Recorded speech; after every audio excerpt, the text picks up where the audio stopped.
बिस्मिल्लाहिर्रहमानिर्रहीम। आज हम स्टार्ट करेंगे सेल फिजियोलॉजी, जो कि radiant notes FCPS world 12th edition 2023 है। इसके फर्स्ट चैप्टर में कैलकुलेशंस दी हुई है और सेकंड चैप्टर के अंदर सेल फिजियोलॉजी दी हुई है। तो हम सेल फिजियोलॉजी से पहले स्टार्ट करेंगे, कैलकुलेशंस हम सबसे एंड पे करेंगे। सबसे पहला पॉइंट आता है कि कौन सी ऐसी ऑर्गेनेली है जिसके अंदर ऑक्सीडेजेज होती हैं। तो पेरोक्सीसोम्स के अंदर ऑक्सीडेजेज होती हैं। उसके बाद एक्सप्लेनेशन दी हुई है कि रफ एंडोप्लाज्मिक रेटिकुलम जो होता है वो प्रोटीन्स की सिंथेसिस करता है और ये न्यूक्लियर मेम्ब्रेन के साथ जो है वो कॉन्टिन्यूस होता है, जो रफ एंडोप्लाज्मिक रेटिकुलम होता है। जो स्मूथ एंडोप्लाज्मिक रेटिकुलम होता है वो लिपिड्स की सिंथेसिस करता है और स्टीरॉयड की सिंथेसिस करता है और साथ आपके टॉक्सिक सब्सटेंसेस को डिटॉक्सीफाई करता है और टॉक्सिक सब्सटेंसेस का कैटाबॉलिज्म भी करेगा और उनको डिटॉक्सीफाई कर देगा। राइबोसोम्स के अंदर आपकी प्रोटीन की सिंथेसिस होती है। जो गोल्जी अपरेटस होता है वो आपके प्रोसेस भी करता है, पैक करता है, लेबल करता है और डिलीवरी कराता है प्रोटीन्स और लिपिड्स की। ठीक है, पहले उनको प्रोसेस करेगा, फिर उनकी पैकिंग करेगा, फिर उनकी लेबलिंग करेगा, पैक करने के बाद लेबल करेगा, लेबल करने के बाद उनको डिलीवर करता है प्रोटीन्स और लिपिड्स को। जो लाइसोसोम्स होते हैं वो गोल्जी अपरेटस से ही आते हैं। ठीक है, लाइसोसोम्स जो है वो गोल्जी अपरेटस से ही आते हैं और इसमें हाइड्रोलेजेस होती हैं। ठीक है, अब जो हमारे पास पेरोक्सीसोम्स थे उनके अंदर ऑक्सीडेजेस थी और जो लाइसोसोम्स होते हैं वो गोल्जी अपरेटस से ही आते हैं और उनके अंदर हाइड्रोलेजेस होती हैं। यूट्रस और ब्रेस्ट रिग्रेस कर जाते हैं प्रेगनेंसी के बाद लाइसोसोम्स की वजह से। ठीक है, जब आपकी प्रेगनेंसी एंड होती है ना, तो लाइसोसोम्स की वजह से आपके यूट्रस भी रिग्रेस कर जाता है और आपके जो ब्रेस्ट होता है वो भी रिग्रेस कर जाता है। पेरोक्सीसोम्स जो है वो स्मूथ एंडोप्लाज्मिक रेटिकुलम से आते हैं। ठीक है, अब हमने पढ़ा कि जो लाइसोसोम्स थे वो गोल्जी अपरेटस से आ रहे थे और स्मूथ एंडोप्लाज्मिक रेटिकुलम से ही आपके पेरोक्सीसोम्स आते हैं। इनके अंदर ऑक्सीडेजेज होती हैं, हाइड्रोजन पेरोक्साइड होती है और कैटालेजेज होती हैं। ठीक है, H2O2 होती है, कैटालेज होती है और ऑक्सीडेजेज होती हैं। सिंगल मेम्ब्रेन होती है इनकी और इनके अंदर लॉन्ग चेन फैटी एसिड्स की ऑक्सीडेशन होती है। लॉन्ग चेन फैटी एसिड्स की ऑक्सीडेशन होती है, ऑक्सीडेजेज एंजाइम होती हैं, सिंगल मेम्ब्रेन होती है पेरोक्सीसोम्स की, इसके अंदर ऑक्सीडेज एंजाइम होती है, H2O2 होती है, साथ कैटालिसिस होती हैं। ये आपका स्मूथ एंडोप्लाज्मिक रेटिकुलम से ही डिराइव्ड होता है और जो गोल्जी अपरेटस से आपके लाइसोसोम्स आ रहे थे। अब जो सेंट्रोसोम्स होते हैं ना, वो आपकी मूवमेंट कराते हैं क्रोमोसोम्स की सेल डिवीजन के अंदर। उसके बाद आता है माइटोकॉन्ड्रिया। जो माइटोकॉन्ड्रिया है वो आपका पावर हाउस या एनर्जी हाउस होता है सेल का। इसके अंदर सेल्फ रेप्लिकेटिव एबिलिटी होती है क्योंकि इसका अपना DNA होता है और जो ये सिंथेसिस की ATP की सिंथेसिस कराता है और एपोप्टोसिस को भी इनिशिएट कराता है। ठीक है, क्योंकि ये एनर्जी हाउस है, इसमें ATP की प्रोडक्शन होगी। ATP ही आपकी बेसिकली एनर्जी होती है, इसका अपना DNA होता है, खुद ब खुद रेप्लिकेट कर जाता है और ये एपोप्टोसिस को भी इनिशिएट कराता है क्योंकि एपोप्टोसिस के लिए भी आपको एनर्जी चाहिए होती है। और जो हमने पढ़ी थी ना एंटी कार्डियोलिपिन एंटीबॉडीज़, वो माइटोकॉन्ड्रिया की मेम्ब्रेन के ऊपर होती हैं। ठीक है, जो एंटी कार्डियोलिपिन एंटीबॉडीज़ होती हैं वो माइटोकॉन्ड्रिया की ही मेम्ब्रेन के ऊपर होती हैं। उसके बाद हम पढ़ते हैं माइटोकॉन्ड्रिया। अब माइटोकॉन्ड्रिया का हमने थोड़ा डिटेल में पढ़ना है। जो कौन सी ऐसी ऑर्गेनेली है जो कि खुद ब खुद रेप्लिकेट कर जाती है, इसमें होता है माइटोकॉन्ड्रिया। माइटोकॉन्ड्रिया खुद रेप्लिकेट इसलिए करता है क्योंकि उसका अपना DNA होता है। जो माइटोकॉन्ड्रिया का नंबर खुद ब खुद ही इंक्रीज कर जाता है। या कैसे इंक्रीज करता है? सेल्फ रेप्लिकेशन की वजह से माइटोकॉन्ड्रिया का नंबर इंक्रीज कर जाता है। जो एंटी कार्डियोलिपिन एंटीबॉडी होती है वो माइटोकॉन्ड्रिया की मेम्ब्रेन पे होती है। जो प्रोटोन ग्रेडियंट होता है ना, वो माइटोकॉन्ड्रिया के अंदर होता है। ठीक है, प्रोटीन प्रोटोन ग्रेडियंट PPG, जो आपका प्रोटीन प्रोटोन ग्रेडियंट होता है वो आपका माइटोकॉन्ड्रिया के अंदर होता है। माइटोकॉन्ड्रिया सिलिएटेड मसल्स के अंदर ज़्यादा होते हैं क्योंकि उनको मूव करना होता है, उनको एनर्जी ज़्यादा चाहिए होती है, तो उनके अंदर माइटोकॉन्ड्रिया ज़्यादा होंगे सिलिएटेड मसल्स में। माइटोकॉन्ड्रिया का नंबर बढ़ जाता है apical layer of the cells के अंदर। ठीक है, सीलिया होते हैं। ठीक है, जो apical layer of the cell होती है उसमें सीलिया होती हैं, तो इसकी वजह से उसके अंदर माइटोकॉन्ड्रिया का नंबर बढ़ जाता है। तो सीलिया के अंदर माइटोकॉन्ड्रिया ज़्यादा होते हैं, सिलिएटेड मसल्स के अंदर माइटोकॉन्ड्रिया ज़्यादा होते हैं और माइटोकॉन्ड्रिया के अंदर DNA प्रेजेंट होता है। अगर आपसे ये पूछें कि न्यूक्लियस के अलावा कौन सी ऐसी और ऑर्गेनेली है जिसके अंदर DNA होगा, तो वो माइटोकॉन्ड्रिया होती है। अब हम बढ़ते हैं राइबोसोम्स के बारे में। जो राइबोसोम्स होते हैं ना, जो मॉलिक्यूल्स होते हैं राइबोसोमल RNA के, ठीक है, वो सिंथेसाइज होते हैं न्यूक्लियोलस के अंदर। ठीक है, जो राइबोसोमल RNA होता है वो न्यूक्लियोलस के अंदर होता है। ठीक है, राइबोसोमल RNA, ठीक है, वो आपका न्यूक्लियोलस के अंदर होगा। राइबोसोमल RNA जो होता है ना, वो मेजर कॉन्स्टिट्यूएंट होता है न्यूक्लियोलस का। ठीक है, जो राइबोसोमल RNA है वो आपका न्यूक्लियोलस के अंदर बनता है और न्यूक्लियोलस के अंदर ही आपके राइबोसोमल RNA होता है। पॉलीक्रोमेजिया इन एरिथ्रोपाइसिस HB राइबोसोम्स की वजह से होता है। ठीक है, हीमोग्लोबिन के राइबोसोम्स की वजह से आपको एरिथ्रोपाइसिस के अंदर पॉलीक्रोमेजिया डेवलप हो जाता है। प्रोटीन सिंथेसिस के अंदर बेजोफिलिया भी राइबोसोम्स की वजह से होता है। ठीक है, क्वेश्चन इस तरह से भी आता है कि जो बेजोफिलिया होता है ना सेल्स का, वो राइबोसोम्स की वजह से होता है, ठीक है, या फिर रफ एंडोप्लाज्मिक रेटिकुलम की वजह से होगा। अगर किसी भी सेल का बेजोफिलिया हो रहा है या प्रोटीन सिंथेसाइजिंग सेल्स के अंदर जो बेजोफिलिया होता है वो राइबोसोम्स की वजह से होता है। बेजोफिलिया राइबोसोम्स की वजह से होता है। सेल्स बेजोफिलिक स्टेन्ड होते हैं राइबोसोम्स की वजह से। एक स्लाइड है पैरोटिड ग्लैंड की जिसमें आपको एसिनाई नजर आ रही हैं, डार्क रेडिश पर्पल कलर के सेल्स नजर आ रही हैं, ठीक है। एसिनाई नजर आ रहे हैं जिसमें डार्क पर्पल कलर के आपको सेल्स नजर आ रही हैं। तो जो सेल ऑर्गेनेली जो कि साइटोप्लाज्मिक बेजोफिलिया कराती है वो कौन सी होती है? ऑर्गेनेली जो होगी वो आपकी रफ एंडोप्लाज्मिक रेटिकुलम होगी, और राइबोसोम्स की वजह से आपको बेजोफिलिया डेवलप हो जाता है। साइटोप्लाज्म का बेजोफिलिया राइबोसोम्स की वजह से होता है। और एरिथ्रोपोइसिस के अंदर जो हमें पॉलीक्रोमेजिया नजर आता है वो भी राइबोसोम्स की वजह से होता है। न्यूक्लियोलस के अंदर आपका राइबोसोमल आरएनए होता है और न्यूक्लियोलस के अंदर ही राइबोसोमल आरएनए की सिंथेसिस होती है। उसके बाद आते हैं एंडोप्लाज्मिक रेटिकुलम। अब हम पढ़ते हैं एंडोप्लाज्मिक रेटिकुलम। जो एंडोप्लाज्मिक रेटिकुलम होता है इसकी मेम्ब्रेन न्यूक्लियर मेम्ब्रेन के साथ कॉन्टिन्यूस होती है। कौन सी ऐसी ऑर्गेनेली है जिसकी मेम्ब्रेन न्यूक्लियर मेम्ब्रेन के साथ कॉन्टिन्यूस होती है? तो वो रफ एंडोप्लाज्मिक रेटिकुलम आता है। जो रफ एंडोप्लाज्मिक रेटिकुलम होता है उसकी मेम्ब्रेन न्यूक्लियर मेम्ब्रेन के साथ कॉन्टिन्यूस होती है। न्यूक्लियस एनवेलप कर रहा होता है, रफ एंडोप्लाज्मिक रेटिकुलम न्यूक्लियस को एनवेलप कर रहा होता है, ठीक है, क्योंकि इसकी जो मेम्ब्रेन होती है वो न्यूक्लियस की मेम्ब्रेन के साथ न्यूक्लियर मेम्ब्रेन के साथ कॉन्टिन्यूस होती है। Protein synthesis rough endoplasmic reticulum के अंदर होती है, क्योंकि रफ है, राइबोसोम्स है, राइबोसोम्स के अंदर प्रोटीन सिंथेसिस होती है। कौन सा ऐसा ऑर्गेनेली है जिसके अंदर स्टीरॉयड का मेटाबॉलिज्म होता है? वो स्मूथ एंडोप्लाज्मिक रेटिकुलम के अंदर स्टीरॉयड का मेटाबॉलिज्म होता है। निसल बॉडीज आपकी रफ एंडोप्लाज्मिक रेटिकुलम के अंदर होती हैं, ठीक है। निसल बॉडीज आपकी रफ एंडोप्लाज्मिक रेटिकुलम के अंदर होती हैं। निसल बॉडीज आपके एक्सॉन हिलॉक के अंदर एब्सेंट होती हैं, ठीक है। एक्सॉन हिलॉक के अंदर आपकी निसल बॉडीज एब्सेंट होती हैं। रफ एंडोप्लाज्मिक रेटिकुलम के अंदर आपकी निसल बॉडीज होती हैं। रफ एंडोप्लाज्मिक रेटिकुलम की जो मेम्ब्रेन होती है वो न्यूक्लियर मेम्ब्रेन के साथ कॉन्टिन्यूस होती है। स्मूथ एंडोप्लाज्मिक रेटिकुलम के अंदर आपकी स्टीरॉयड का मेटाबॉलिज्म होता है। लाइसोसोम्स डिलीवरी के बाद यूट्रस रिग्रेस कर जाता है, ब्रेस्ट रिग्रेस कर जाता है लाइसोसोम्स की वजह से। लाइसोसोम्स की वजह से प्रेगनेंसी के बाद आपका यूट्रस और ब्रेस्ट दोनों टिश्यूज रिग्रेस कर जाते हैं।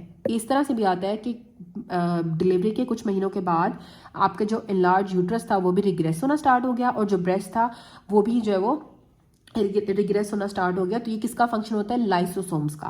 प्रेगनेंसी के बाद या डिलीवरी के बाद, पार्चुरेशन, डिलीवरी, प्रेगनेंसी के बाद यूट्रस का साइज लाइसोसोम्स की वजह से डिक्रीज होता है।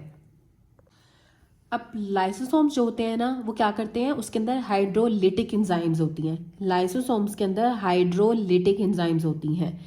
लाइसोसोम्स के अंदर हाइड्रोलेज होती है। कुछ हफ्तों के बाद डिलीवरी के जो इनलार्ज यूट्रस होता है, इनलार्ज ब्रेस्ट का जो साइज रिग्रेस करता है वो लाइसोसोम्स की एक्टिविटी की वजह से डिक्रीज करता है। H&E स्टेनिंग के ऊपर एक स्टूडेंट ने देखा कि एक हेलो स्ट्रक्चर नज़र आ रहा है न्यूक्लियस के अराउंड, ठीक है। हेलो स्ट्रक्चर न्यूक्लियस के अराउंड जो नज़र आता है वो क्या हो सकता है? लाइसोसोम्स। अगर आपको न्यूक्लियस के अंदर के अराउंड हेलो स्ट्रक्चर नज़र आए H&E स्टेनिंग के ऊपर तो वो लाइसोसोम्स होते हैं, ठीक है। अगर आपको हॉलो स्ट्रक्चर नज़र आ रहा है न्यूक्लियस के अराउंड H&E स्टेनिंग के ऊपर तो वो लाइसोसोम्स होते हैं। एक बच्चा आया जिसको ब्लाइंडनेस हुई है, साथ मेंटल रिटार्डेशन है। हिस्टोलॉजी के ऊपर हमें डेफिशिएंसी नजर आ रही है हेक्सोस अमीनिडेज ए की, तो बच्चे को क्या होगी? टे सैक्स डिजीज होगी। एक बच्चा है जिसको ब्लाइंड है, उसको नजर नहीं आता है, साथ उसकी मेंटल रिटार्डेशन है, और जब हमने हिस्टोलॉजी देखी तो उसके लाइसोसोम्स के अंदर हेक्सोस अमीनिडेज ए एक एंजाइम होती है, उसकी डेफिशिएंसी है लाइसोसोम्स के अंदर। लाइसोसोम्स के अंदर उसको हेक्सोस अमीनिडेज ए की डेफिशिएंसी है, तो डिजीज होगी टे सैक्स डिजीज।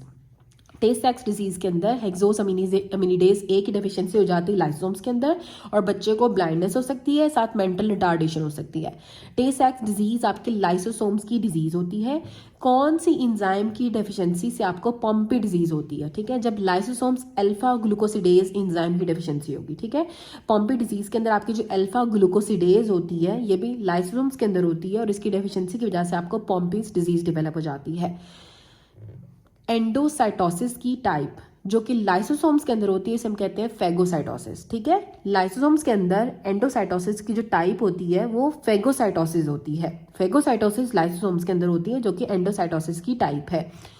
जो प्राइमरी लाइसोसोम्स होते हैं वो मेम्ब्रेन बाउंड, उनके अंदर इंट्रा सेलुलर ऑर्गेनेली होती है जिसके अंदर आपका एसिड फॉस्फेटेज होते हैं। ठीक है, जो प्राइमरी लाइसोसोम्स हैं वो membrane bound intra cellular organelles होते हैं जिनके अंदर एसिड फॉस्फेटेज होती है। प्राइमरी लाइसोसोम्स के अंदर एसिड फॉस्फेटेज होती है और ये membrane bound intra cellular organelle होते हैं।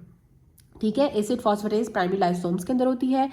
फेगोसाइटोसिस होती है लाइसोसोम्स के अंदर, और अल्फा ग्लूकोसिडेज ए की डेफिशिएंसी होगी अगर लाइसोसोम्स के अंदर तो पॉम्पिस डिसीज होगी, और टेस्ट डिसीज भी लाइसोसोम्स की डिसीज होती है जिसमें हेक्सोज अमीनिडेज ए की डेफिशिएंसी होती है जो कि लाइसोसोम्स के अंदर होती है। बच्चे को ब्लाइंडनेस होगी, साथ मेंटल रिटार्डेशन होगी। उसके बाद आते हैं परऑक्सीसोम्स। परऑक्सीसोम्स में हमें वेरी लॉन्ग फैटी चेन्स जो होती हैं, फैटी एसिड की जो चेन्स होती हैं वो कैटेलाइज्ड होती हैं परऑक्सीसोम्स के अंदर। परऑक्सीसोम्स के अंदर ऑक्सीडेजेस होती हैं। ठीक है, जो अल्कोहल की डिटॉक्सिफिकेशन होती है वो भी परऑक्सीसोम्स के अंदर होती है। सेल्स के अंदर जो कि एंजाइम ऑक्सीडेज होती हैं वो आपकी परऑक्सीसोम्स में प्रेजेंट होती हैं। अल्कोहल की डिटॉक्सिफिकेशन भी परऑक्सीसोम्स के अंदर होती है। ठीक है, हमने पढ़ा था कि जो आपकी प्रोटीन्स की डिटॉक्सिफिकेशन है तो वो आपकी किस में हो रही थी, सॉरी प्रोटीन्स नहीं, जो टॉक्सिक सब्सटेंसेस की डिटॉक्सिफिकेशन थी वो आपकी स्मूथ एंडोप्लाज्मिक रेटिकुलम के अंदर हो रही थी। ठीक है, और जो आपके अल्कोहल की डिटॉक्सिफिकेशन होती है वो आपके परऑक्सीसोम्स के अंदर होती है। अल्कोहल की डिटॉक्सिफिकेशन परऑक्सीसोम्स में होती है और टॉक्सिक सब्सटेंसेस की डिटॉक्सिफिकेशन आपके स्मूथ एंडोप्लाज्मिक रेटिकुलम के अंदर होती है। हाइड्रोजन पेरोक्साइड परऑक्सीसोम्स के अंदर होती है। ठीक है, बैक्टीरियल एजेंट्स होते हैं, बैक्टीरिसिडल एजेंट्स होते हैं। ठीक है, जो बैक्टीरिया को मार देते हैं, जिसमें हाइड्रोजन पेरोक्साइड आती है और ऑक्सीजन आती है और ऑक्सीडेजेस आती हैं, ऑक्सीजन आती है, हाइड्रोजन पेरोक्साइड होती है जो कि न्यूट्रोफिल्स के अंदर प्रोड्यूस होती हैं फ्रॉम पेरोक्सीसोम्स। ठीक है, न्यूट्रोफिल्स आपके सेल्स हैं, उनके अंदर पेरोक्सीसोम्स ऑर्गेनेली होती है और उसके अंदर हाइड्रोजन पेरोक्सीडेज और ऑक्सीजन होती है जो कि बैक्टीरिसिडल एजेंट्स होते हैं और वो बैक्टीरियाज वगैरह को किल कर देते हैं। अल्कोहल की डिटॉक्सिफिकेशन पेरोक्सीसोम्स में होती है। जो very long chain fatty acids होते हैं उनको कैटेलाइज भी पेरोक्सीसोम्स करता है। पेरोक्सीसोम्स के अंदर ऑक्सीडेज एंजाइम होती है। हाइड्रोजन पेरोक्साइड भी पेरोक्सीसोम्स के अंदर होती है।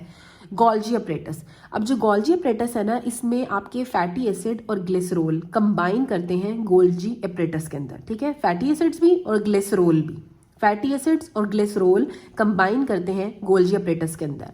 फैटी एसिड्स न्यूट्रल फैट्स के अंदर कन्वर्ट हो जाते हैं गोल्जी अपरेटस के अंदर। जो फाइनल पैकिंग होती है, और फिर जो हमने पढ़ा था कि गोल्जी अपरेटस आपका पैक करता है, लेबल प्रोसेस करेगा, पैक करेगा, लेबल करेगा और फिर रिलीज कर देता है लिपिड्स और प्रोटीन्स को। ठीक है, तो जो फाइनल पैकिंग और रिलीज होती है सब्सटेंसेस की वो किस ऑर्गेनेली से होती है, गोल्जी अपरेटस से। फाइनल ये पैकिंग करता है और फिर रिलीज कर देता है गोल्जी अपरेटस। जो पैकिंग होती है, ट्रांसपोर्ट होती है कार्बोहाइड्रेट्स की और प्रोटीन्स की, वो गोल्जी अपरेटस से होती है। वो ऑर्गेनेली जो कि जिसमें स्कैनर शेप्ड सिस्टर्नी हमें नजर आते हैं, साथ कनकेव सरफेस न्यूक्लियस को फेस कर रही होती है, इसे हम कहते हैं Golgi apparatus.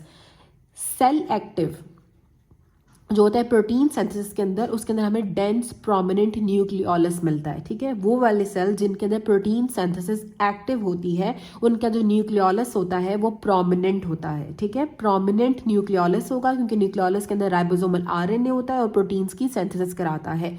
Dense prominent nucleolus होगा वो सेल्स जिनके अंदर प्रोटीन सिंथेसिस होती है।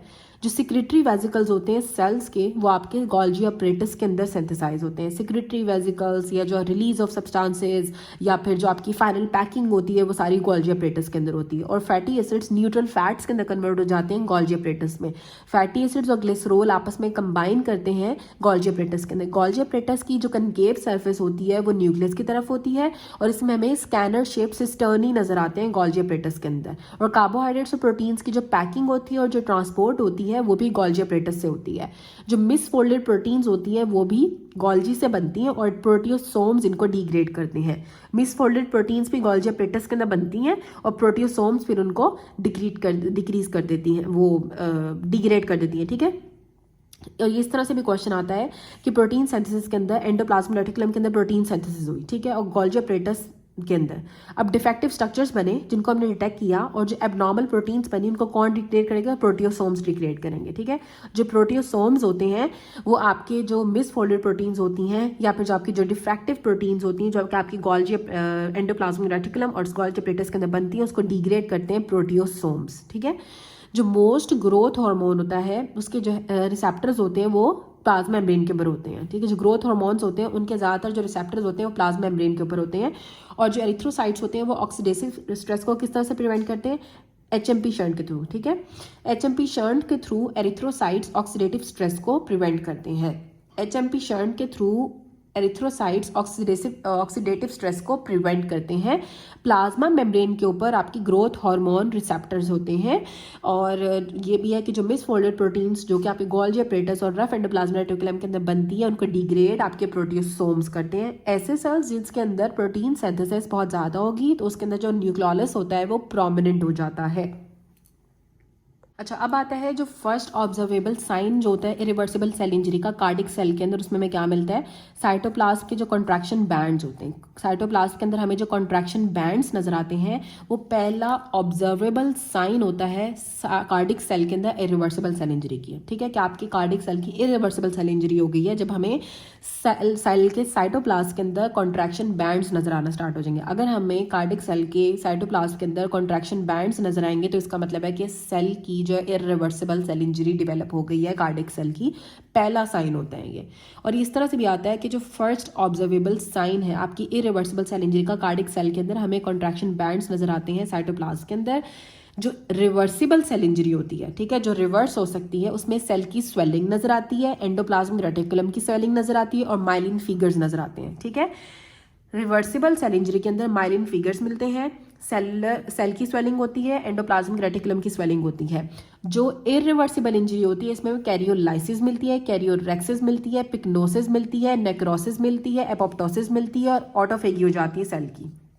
इरिवर्सिबल सेल इंजरी के अंदर एक तो हमें साइटोप्लाज्म के अंदर कॉन्ट्रैक्शन बैंड्स नजर आते हैं कार्डिक सेल के अंदर, साथ हमें कैरियोलाइसिस होती है, न्यूक्लियस की ब्रेकडाउन होगी, कैरियोरेक्सिस होगी जिसमें न्यूक्लियस की डीजनरेशन होती है, फिर पिक्नोसिस के अंदर श्रिंकेज हो जाता है, फिर न्यूक्लियस के अंदर हमें जो सेल के अंदर नेक्रोसिस, एपोप्टोसिस और ऑटोफेगी नजर आएगी।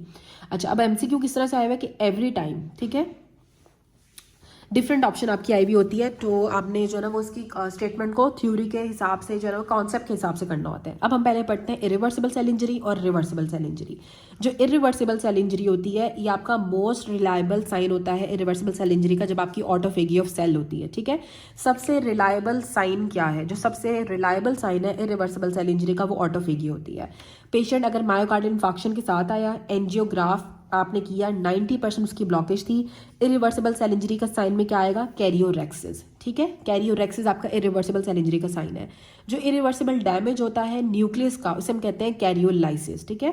जो इरिवर्सिबल डैमेज है कि आपका न्यूक्लियस बिल्कुल परमानेंटली डैमेज हो गया, इरिवर्सिबली डैमेज हो गया तो दैट इज कैरियोलाइसिस। जो रिवर्सिबल सेल इंजरी होती है इसमें मोस्ट इंपॉर्टेंट क्या होती है? सेल मेम्ब्रेन रप्चर कर जाती है और सेलुलर एंजाइम्स आपके बाहर रिलीज हो जाते हैं, ठीक है।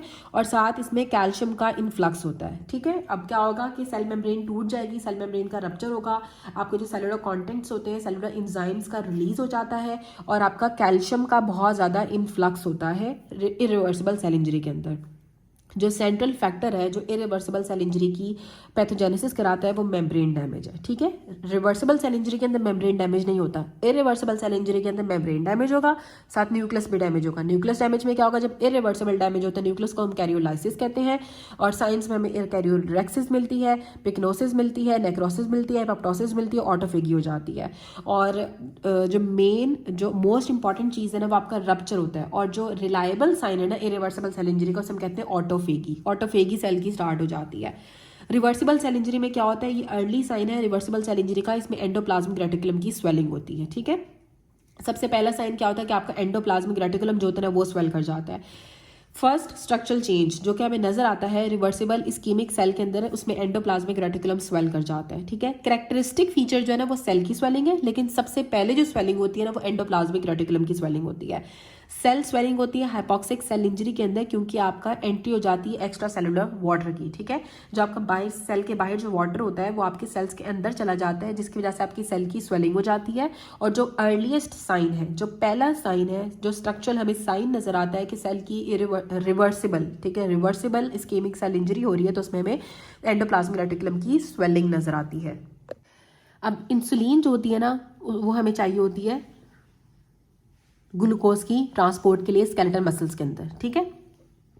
इंसुलिन जो होती है वो आपकी ग्लूकोज की एंट्री को स्केलेटल मसल्स के अंदर ज़्यादा कर देती है। हमने पहले भी पढ़ा कि GLUT4 रिसेप्टर्स होते हैं आपके स्केलेटल मसल्स और एडिपोज टिश्यू के अंदर, जिससे इंसुलिन जो होती है वो ग्लूकोज को आपके स्केलेटल मसल और एडिपोज टिश्यू के अंदर लेके जाती है। तो इंसुलिन जो है ग्लूकोज की ट्रांसपोर्ट कराती है स्केलेटल मसल्स के अंदर, इंसुलिन आपकी ग्लूकोज की एंट्री कराती है स्केलेटल मसल्स के अंदर। इंसुलिन इंडिपेंडेंट अपटेक ग्लूकोज की एक्सरसाइजिंग स्केलेटल मसल के अंदर होती है। जब आप एक्सरसाइज कर रहे होते हो ना, तो आपको इंसुलिन की ज़रूरत नहीं होती है अपने स्केलेटल मसल्स के अंदर ग्लूकोज लेके जाने के लिए, ठीक है।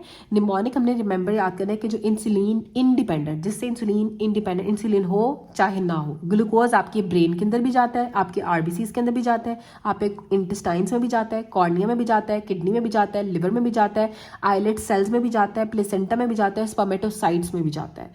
और इंसुलिन इंडिपेंडेंट ग्लूकोज अपटेक जो होती है वो एक्सरसाइजिंग स्केलेटल मसल्स के अंदर ज़्यादा होती है एज कम्पेयर टू ब्रेन, ठीक है। अब ये बात आपने याद रखनी है कि जो इंसुलिन होती है वो ग्लूकोज को ट्रांसपोर्ट कराती है आपके स्केलेटल मसल्स के अंदर, लेकिन जब आपके स्केलेटल मसल्स आप एक्सरसाइज कर रहे होते हैं तो इंसुलिन की ज़रूरत नहीं होती है, इंसुलिन इंडिपेंडेंट ट्रांसपोर्ट होती है ग्लूकोज की स्केलेटल मसल्स के अंदर। अब ब्रिक लिप्स निमोनिक है, ये ऐसे टिश्यूज़ हैं जिनमें चाहे आपकी बॉडी के अंदर इंसुलिन हो या ना हो, ग्लूकोज इनके अंदर जाता है इंडिपेंडेंट ऑफ इंसुलिन। आपकी ग्लूकोज की ट्रांसपोर्ट होती है बी से ब्रेन, आर से आपके आरबीसीज में, आई से आपकी इंटेस्टाइन्स में, सी से कॉर्निया में, के से किडनी में, लिप्स में एल से लिवर में, आई से आपके आइलेट्स बीटा सेल्स के अंदर, ठीक है, पी से आपके प्लेसेंटा में और एस से स्पर्मेटोसाइट्स में, ठीक है। इन सब टिश्यूज के अंदर आपकी इंसुलिन इंडिपेंडेंट अपटेक होती है ग्लूकोज की। ब्रिक लिप्स, ब्रिक में बी से सबसे पहले ब्रेन, आर से आरबीसीज, आई से इंटेस्टाइन्स, सी से कॉर्निया, के से किडनी, एल से लिवर, आई से आइल्स के बीटा सेल्स, पी से आपके प्लेसेंटा, एस से स्पर्मेटोसाइट्स।